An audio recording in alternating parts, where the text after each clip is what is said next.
Cred într-unul Dumnezeu, Tatăl, Atotțitorul, Făcătorul cerului și al pământului, văzutelor tuturor și nevăzutelor. Și într-unul Domn Iisus Hristos, Fiul lui Dumnezeu, unul născut, care din Tatăl s-a născut mai înainte de toți vecii.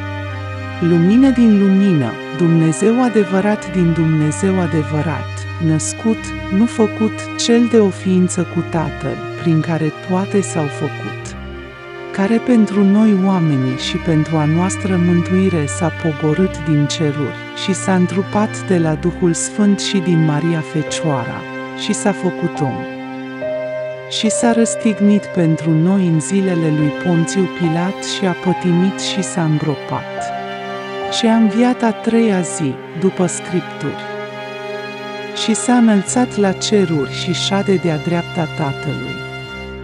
Și iarăși va să vină cu slavă, să judece veii și morții, a cărui împărăție nu va avea sfârșit.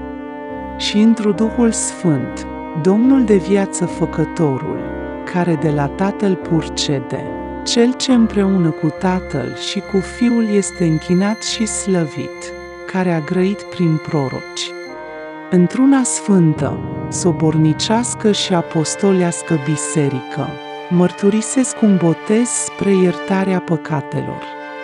Aștept învierea morților și viața veacului ce va să fie. Amin.